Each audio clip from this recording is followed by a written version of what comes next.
Hi guys, it's Kati here and welcome back to my YouTube channel. Today I will be sharing 5 tips how to be a good plant seller.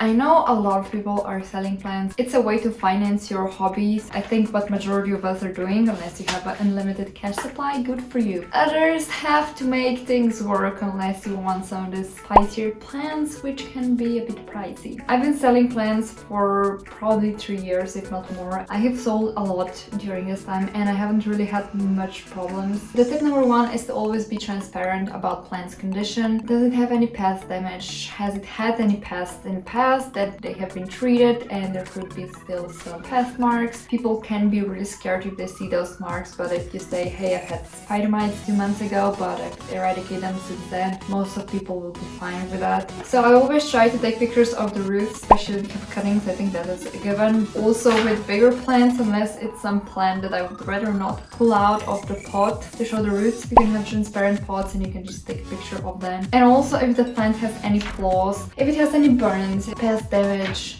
anything that you as a seller would want to know about the plant, state it. Like, it's better to be transparent. If it has been underwater, especially with anthuriums, some of the leaves will get curled up and will stay curled, so that it may look weird, but the plant's actually healthy. It was just a little flaw in its care during that time. Tip number 2 would be to take nice pictures. So if you take nice pictures of your plants, you 50% already sold your plant. Like, nice pics are the thing. If you take zone out pictures, blurred, bad lighting, clutter everywhere, it's an instant turn off for our brains. Be innovative. Try to have as clean space as possible to just enhance the plant that you're selling. You can play with light settings, you can play with minimal editing. With minimal editing, I mean light, brightness, sharpness. I wouldn't touch any of the color saturation stuff because that can be deceiving unless you had a really weird light and just wanna bring it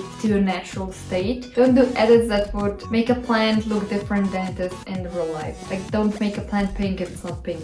So with the nice pictures, I also mean take multiple pictures. You want one picture that's showing the whole plant, and then one picture that's showing the roots or new growth points, and then maybe some additional leaves or any of the flaws that you may want to address. Also, if you're selling variegated plants, be sure to show variegation on the stem and also on the node so that the buyer can know what to expect. So the tip number 3 would be to list all the information in the description, like the plant's name, how long you've had it, if that's necessary or relevant, any flaws, how you can pick it up, what's the shipping, the basics. Now, don't get discouraged if people won't read it, because 95% of people won't read it. Sadly, that's how people are. But list it so it's there if anyone. Why aren't you shipping this plant? Because I will state on the plants that I'm not shipping, like some huge monstera cuttings, and people are like, hey, they ship this, and I'm like, copy paste of my post.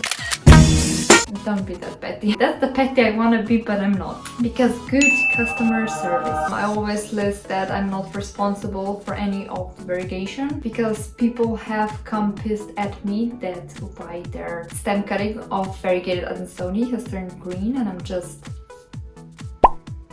What do you want? I'm not God. Do you take any of the disclaimers that you want to put? You're not responsible for what happens with the plant whenever you are shipping it. I know some people do that, some people don't. I personally do, just because I'm not a store. The 4th tip would be a good customer service. Like, be friendly, be chatty, happy to answer the questions that they have regarding the plant. I know some people can be heavy on that topic because they will want to know everything and everything related to that plant, and then they will try to extend that to other plants. This is where it ends for me. I'm happy to answer all the questions regarding the plant that I'm selling, but I won't be IDing the problems you have with your personal plants. Quick responses are also noted, because I know it's annoying to wait for an answer for a day and a half. It's also good practice whenever you are packaging plants. If you're shipping them, post pictures of how the plants are packaged, where's the heat bag, where's the tracking, so the buyer has all the information that they need. It's a nice thing to notify the buyers whenever the plant is being picked up by the courier. Also, if you add gifts, that's an added value and people really appreciate it and will be more than happy to buy plants from you again. And then the last step would be to use your platforms to promote your sales. We live in a world where you do sadly have to stand out, make people come to you, not the other way around. You're one seller in a sea of sellers, like make something special about you. So whenever you are promoting it, do it with thought of what you want to achieve, who is your target public. I know for me personally, whenever I do Facebook sales, I do this locally, so you haven't seen them unless you're from Slovenia. I've tried a new format to basically stand out in a group of people where I would take extra 10 to 15 and even half an hour to edit my pictures to make them look nice and presentable. I did get a lot more traffic because whenever people are scrolling through the phones and they see a nicely edited picture with everything that they need in one picture, not like a lot of pictures, it just grabs their attention much faster. Kind of do a layout where I try to put all the pictures of the plants that are relevant into one picture. So I've noticed that people have started copying me, and I have a love-hate relationship with copying because I know people see value in my work, but the fact that they don't put anything into their work is kind of sad. So yeah, that's it. Those are my tips that I have tried. They are tested by me, that I think would really help anyone out that wants to sell plants or want to be a better seller. Let me know in the comments down below if you found any of these useful or if you have any other tips that would help other sellers. Thank you so much for watching. If you enjoyed, please give it a like and hit that notification button, and I'll see you next time. Bye!